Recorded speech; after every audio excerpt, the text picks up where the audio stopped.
Hey everyone.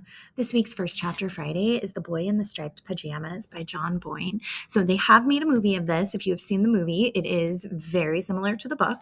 If you have not, it is a harder story than some other stories that we've done. It is a novel about World War II. It is about a boy whose father is in the military and who befriends another little boy who happens to be in a concentration camp. So it's very much a friendship story, but it also deals a lot with World War II history and concentration camps. So chapter 1 is called Bruno Makes a Discovery. One afternoon, when Bruno came home from school, he was surprised to find Maria, the family maid who always kept her head bowed and never looked up from the carpet, standing in his bedroom, pulling all of his belongings out of the wardrobe and packing them in 4 large wooden crates. Even the things he'd hidden at the back that belonged just to him and were nobody else's business. "What are you doing?" he asked in as polite a tone as he could muster. For although he wasn't happy to come home and find someone going through his things, his mother had always told him that he was to treat Maria respectfully and not just imitate the way that father spoke to her. "You take your hands off my things." Maria shook her head and pointed toward the staircase behind him, where Bruno's mother had just appeared. She was a tall woman with long red hair that she bundled into a sort of net behind her head, and she was twisting her hands together. She was nervous, as if there were something she didn't want to have to say or something she didn't want to have to believe. "Mother," said Bruno, marching towards her, "what's going on? Why is Maria going through my things?" "She's packing them," explained Mother. "Packing them?" he asked, running quickly through the events of the previous few days to consider whether he'd been particularly naughty or had used those words out loud that he wasn't allowed to use and was being sent away because of it. He couldn't think of anything, though. In fact, over the last few days, he had behaved in a perfectly decent manner to everyone and couldn't remember causing any chaos at all. "Why?" he asked then. "What have I done?" Mother had walked into her own bedroom by then, but Lars, the butler, was in there, packing her things too. She sighed and threw her hands in the air in frustration before marching back to the staircase, followed by Bruno, who wasn't going to let the matter drop without an explanation. "Mother," he insisted, "what's going on? Are we moving?" "Come downstairs with me," said Mother, leading the way towards the large dining room where the Fury had been to dinner the week before. "We'll talk down there." Bruno ran downstairs and even passed her out on the staircase so that he was waiting in the dining room when she arrived. He looked at her without saying anything for a moment and thought to himself that she couldn't have applied her makeup correctly that morning because the rims of her eyes were more red than usual, like his own had been after he'd been causing chaos and got into trouble and ended up crying. "Now you don't have to worry, Bruno," said Mother, sitting down in the chair where the beautiful blonde woman who had come to dinner with the Fury had sat and waved at him when Father closed the doors. "In fact, if anything, it's going to be a great adventure." "What is?" he asked. "Am I being sent away?" "No, not just you," she said, looking as if she might smile for a moment, but thinking better of it. "We all are. Your father and I, Gretel and you, all 4 of us."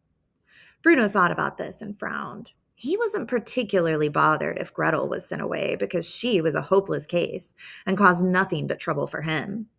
But it seemed a little unfair that they all had to go with her. "But where?" he asked. "Where are we going exactly? Why can't we stay here?" "Your father's job," explained Mother. "You know how important it is, don't you?" "Yes, of course," said Bruno, nodding his head, because there were always so many visitors to the house, men in fantastic uniforms, women with typewriters that he had to keep his mucky hands off of. And they were always very polite to Father and told each other that he was a man to watch and that the Fury had big things in mind for him. "Well, sometimes, when someone is very important," continued Mother, "the man who employs him asks him to go somewhere else because there's a very special job that needs doing there." "What kind of job?" asked Bruno. Because if he was honest with himself, which he always tried to be, he wasn't entirely sure what job Father actually did. In school, they talked about their fathers one day, and Carl had said that his father was a greengrocer, which Bruno knew to be true because the man ran the greengrocer's shop in the center of town. And Daniel had said that his father was a teacher, which Bruno knew to be true because he taught the big boys who it was always wise to steer clear of. And Martin had said that his father was a chef, which Bruno knew to be true because he sometimes collected Martin from school. And when he did, he always wore a white smock and a tartan apron, as if he had just stepped out of a kitchen. But when they asked Bruno what his father did, he opened his mouth to tell them and then realized he didn't know himself. All he could say was that his father was a man to watch and that the Fury had big things in mind for him. Oh, and that he had a fantastic uniform, too. It's a very important job, said Mother, hesitating for a moment. A job that needs a very special man to do it. You can understand that, can't you? And we all have to go? Asked Bruno. Of course we do, said Mother. You wouldn't want Father to go to his new job on his own and be lonely there, would you? I suppose not, said Bruno. Father would miss us all terribly if we weren't with him, she added. Who would he miss most? Asked Bruno. Me or Gretel? He would miss you both equally, said Mother, for she was a great believer in not playing favorites, which Bruno respected, especially since he knew that he was her favorite, really. But what about our house? Asked Bruno. Who's going to take care of it while we're gone? Mother sighed and looked around the room as if she might never see it again. It was a very beautiful house and had 5 floors in total, if you included the basement, where Cook made all of the food and Maria and Lars sat at the table arguing with each other and calling each other names that you weren't supposed to use. And if you added in the little room at the top of the house with the slanted windows where Bruno could see straight right across to Berlin, if he stood up on his tiptoes and held on to the frame tightly. We have to close up the house for now, said Mother, but we'll come back someday.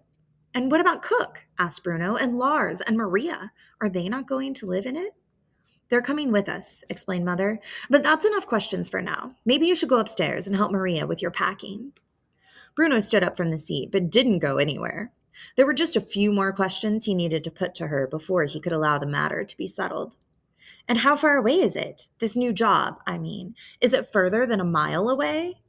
Oh my, said Mother with a laugh, although it was a strange kind of laugh because she didn't look happy and turned away from Bruno as if she didn't want him to see her face. Yes, Bruno, she said, it's more than a mile away. Quite a lot more, in fact. Bruno's eyes opened wide and his mouth made the shape of an O. He felt his arms stretching out at his sides like they did whenever something surprised him. You don't mean we're leaving Berlin? He asked, gasping for air as he got the words out.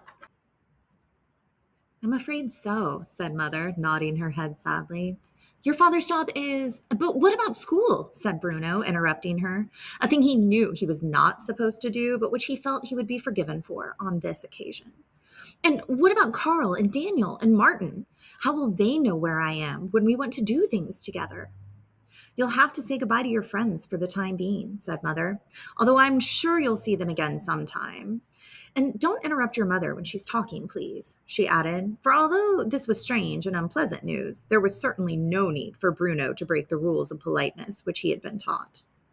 Say goodbye to them, he asked, staring at her in surprise. Say goodbye to them, he repeated, spluttering out the words as if his mouth was full of biscuits that he'd munched into tiny pieces but not actually swallowed yet.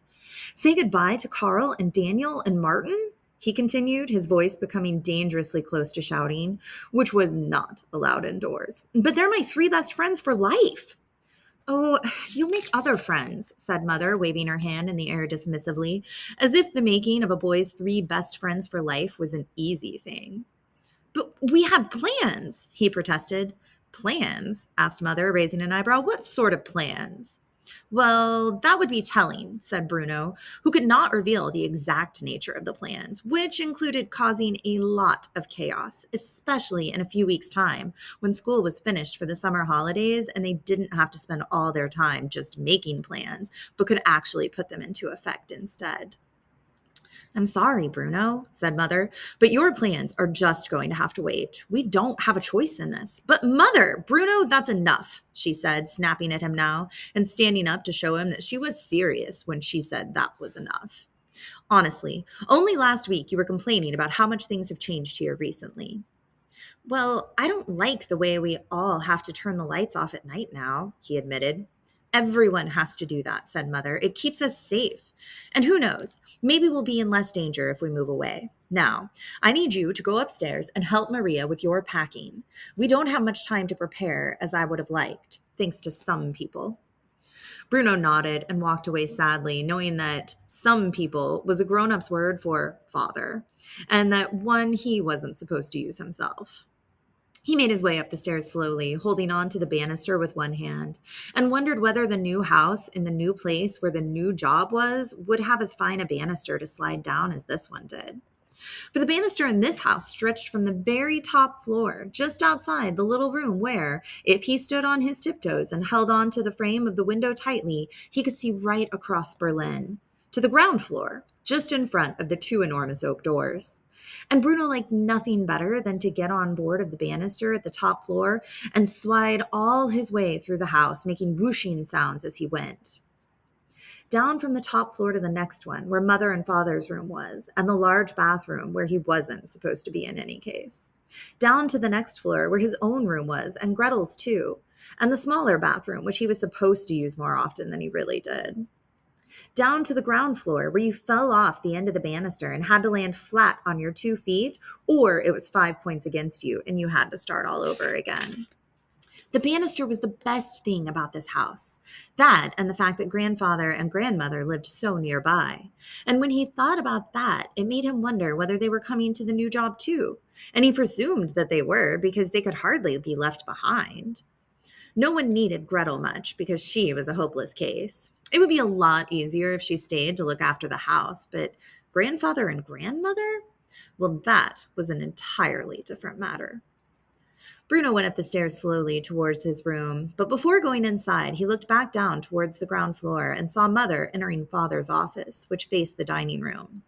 It was an out of bounds at all times and no accessions room, and he heard her speaking loudly to him until Father spoke louder than Mother could, and that put a stop to the conversation.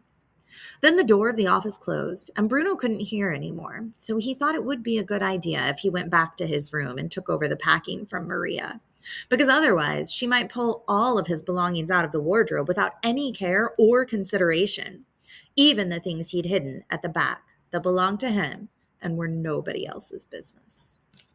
And that is chapter 1. So again, it is kind of a sad book. So if you're not into sad stories that are a little bit more realistic, that is historical fiction, again, takes place in World War II, this might not be the best book for you. But if you are interested, come by the library and check it out.